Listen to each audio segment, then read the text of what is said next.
What's up, guys? So today we have a very cool, very recognized, very popular, long discontinued Spyderco. In fact, I made a video on this knife back on August 4th, 2008. I will put a link to that video in the description box if you want to see old, one of my really old videos. This is the Spyderco Q, or it's known as the Q. This exact one is the model C23SBK because this one has the full serrated blade. There are a ton of these. These, I should say this style, the Q knife. These are long discontinued. These were made from 1996 to about 2000. When these first came out in 1996, there was about 36,000 plus made of the original design. Then shortly after, I want to say it was between 1997 and 1999, they made a second generation. This is the second generation here.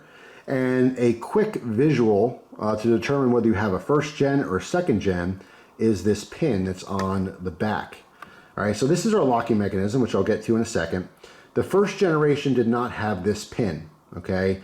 The first generation was also not this like flat. So if you look at this profile, the second gens were pretty flat. There's a lot going on, a lot of cutouts here, but it is literally flat. 3D handle. I'll use some quotes there.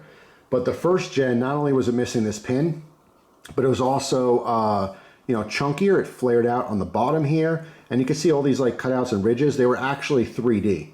All right. So the first gen, when they first came out with this knife, it was a little more complex. And I'm assuming to save on production costs and stuff, they dialed it down a little bit and came out with this one. But they also put this pin across to make sure that the bar on the back here, the locking mechanism, didn't pop out of the frame. All right. I'm also going to put a link, besides my original video, I'm going to put a link to the Spyderco Wikipedia page directly to the Spyderco Q. Because a lot of people out there that have this knife or a version of this knife, and you could look on this chart. It's a very long chart showing all the known models of the Q or variants of the Q, and there are a ton. Some of them were one-off prototypes. There's just one of them. Some of them, there's 2 or 3 prototypes. Some of them, there's 10,000, 500, 60, 80, 9, There's all different production numbers depending on what it is. Because the whole theme here, obviously, you can see all this laser cut or, water jet, whatever they happen to use to cut these blades out, these designs. This was the original simple design, okay, which had the very skeletonized blade, skeletonized handle, and the simple bug logo that's in here. But there was everything you could think of. And again, if you want to reference, click on the link to the wiki page, and you could see the whole list. And if you scroll all the way down to the bottom, you can actually see pictures of all the different blade designs. They had one that had like the American flag on here, which is really cool. They had different logos. I know there was an H&K one at some point. This is a great model to use for advertisement.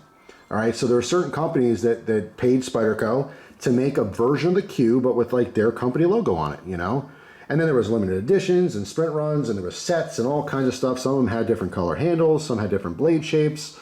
Originally, it was fully serrated, partially serrated, or just full plain edge. I can tell you, at least the Gen 2, the fully plain edge was the most rare. There was not many of those made. However, the second gen, from 97 until 99, it was 36,000 of these made overall, all 3 blade patterns combined. That's a lot. That's a lot of knives. However, that was a long time ago.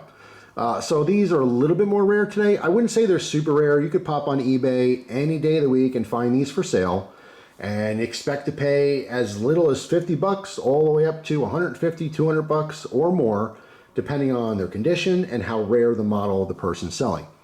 Now, it's really unfortunate. I just got this one in trade. I want to get one back into my trade for the unique locking mechanism that this knife has. However, it's unfortunate this does not have the pocket clip.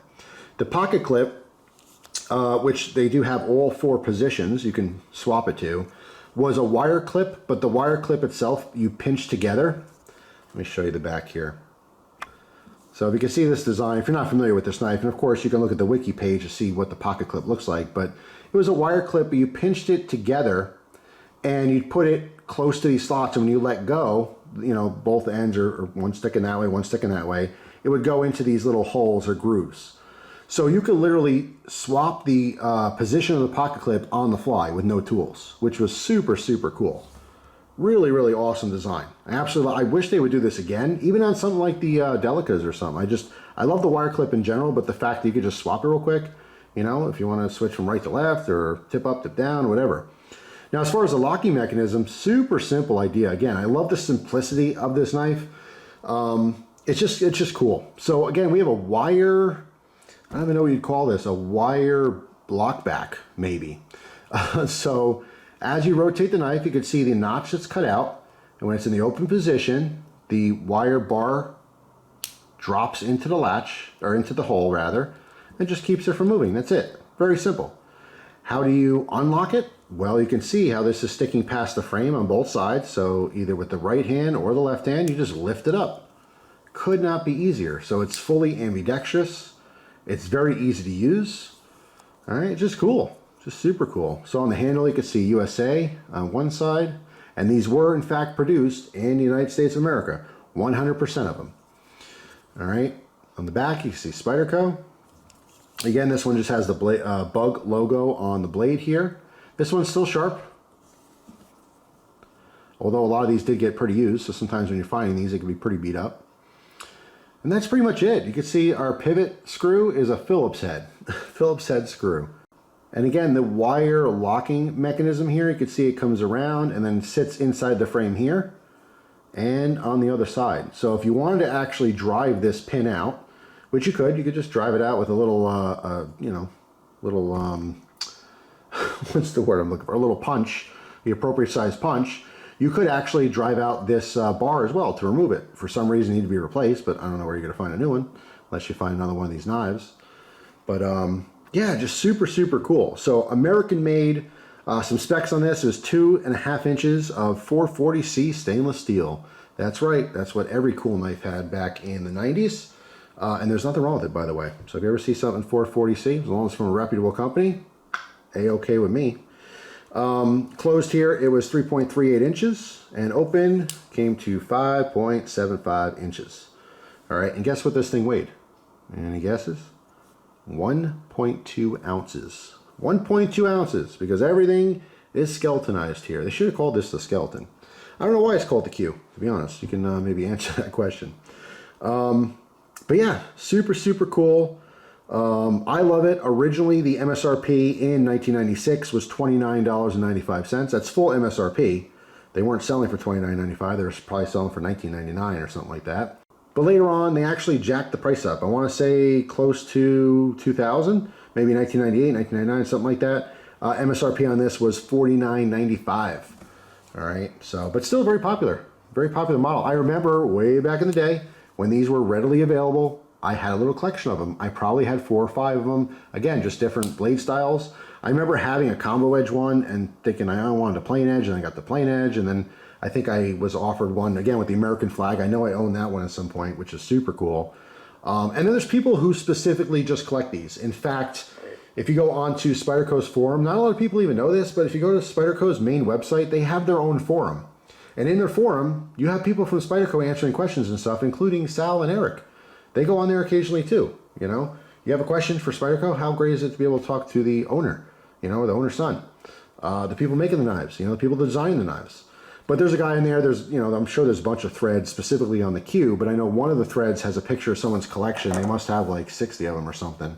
Just super cool. It's a fantastic knife to collect because there are so many different variants and so many rare ones to add. But anyway, like I said, these are still available if you think it's pretty cool. It is a good usable knife. It's lightweight. It's not really a hard use knife. I mean, I wouldn't be making feather sticks or anything like that, you know, any kind of camp work, but for a pocket knife, it's totally fine. It's definitely durable and sturdy. Anyway, I think it's just really cool. It's just a fantastic knife and definitely a piece of knife history. If you've liked knives through the 90s, you'll have remembered this one and probably still have in your collection. But for all the new kids on the block, yeah, a little blast in the past. I wish companies like Spyderco would reintroduce this. And maybe they have, I just don't know about it.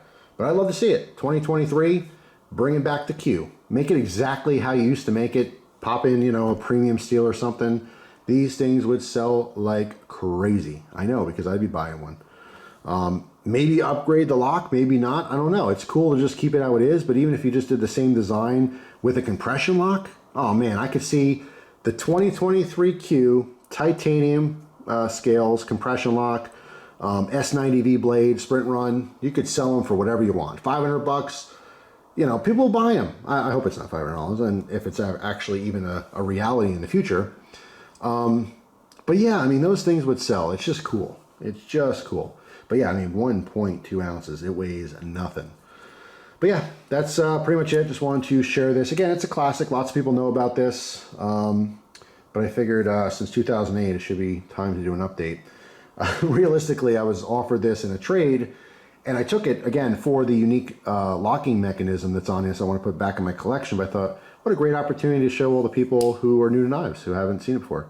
Just a blast in the past. But anyway, that's it. That is the model C35. And again, C35 and whatever the specific version of it, it would be after that.